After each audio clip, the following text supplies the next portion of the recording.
মৃত ব্যক্তির জন্য 4 দিন ও 40 দিন পর সমাজের সবাইকে দাওয়াত করে খাওয়ানোটা সওয়াবের কাজ কি? মৃত ব্যক্তির পাশে বসে কোরআন মাজিদ পড়া ও খতম দেওয়া কি সওয়াবের কাজ? আমরা যে কবরস্থানের পাশে গিয়ে বলি আসসালামু আলাইকুম আহলাল কবর, এটা কি ঠিক কিনা? মৃত ব্যক্তির জন্য 4 দিন ও 40 দিন পর আপনারা যেটা করেন এটা বলে 40 কি বলে? সবাই একটা রমরমা ভাব নিয়ে খাইতে যায়, মনে হয় যে বিয়ের দাওয়াত খাইতে যাইতেছে। আসলে নাই, যে মরছে আপনি তার জন্য কাঁদবেন, দোয়াই না করবেন, এত খুশি কেন আপনাদের? আপনি খাওয়াতে দোষ নাই।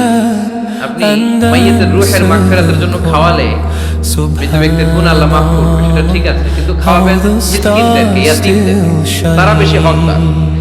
এখন দেখা যায় 40 সাথে মিসকিনদের জায়গা কম, এলাকার পয়সাওয়ালা লোকেরা এসে লাইনে বসে থাকে। দরকার ছিল আমার আব্বা মারা গেছে, এতিমখানায় আমি একটা গরু দিয়ে দিলাম, ওরা সারা বছর খেতে পায় না, ওরা খাবে, খেয়ে আমার আব্বার জন্য দোয়া করবে, ঠিক কিনা?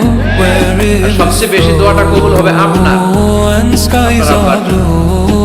আপনি যাকে দোয়া করানোর জন্য আনলেন উনি কি আপনার আব্বার জন্য কাঁদবে? আর কাঁদলেও এই কান্নাতে আন্তরিকতা কতটুকু এটা প্রশ্নবিদ্ধ, কারণ উনি আমার বাবার লেগে কান্দে কি আমারই চোখ দিয়ে মানে বের হয় না আমার বাবার লেগে। ঘটনাটা এরকম, তাই না? আপনার বাবার জন্য আপনি কাঁদবেন, ভাড়া করে কাউরে এনে কান্না করানোর দরকার নাই। রব্বির হামহুমা কামা রাব্বায়ানি সাগীরা, আপনি দোয়া করুন।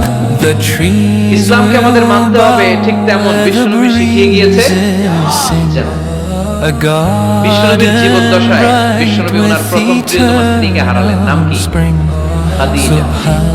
এত ভালোবাসতেন এই স্ত্রীকে, আল্লাহর কাছে বলতেন আল্লাহ কিয়ামতের দিন যেদিন মানুষ মানুষকে চিনবে না, বন্ধু বন্ধুরে চিনবে না, ভাই ভাইরে চিনবে না, পীর সাহেব মুরিদরে চিনবে না, মুরিদ পীর সাহেবরে চিনবে না, ওই কঠিন দিনে আমি যেন আমার খাদিজাকে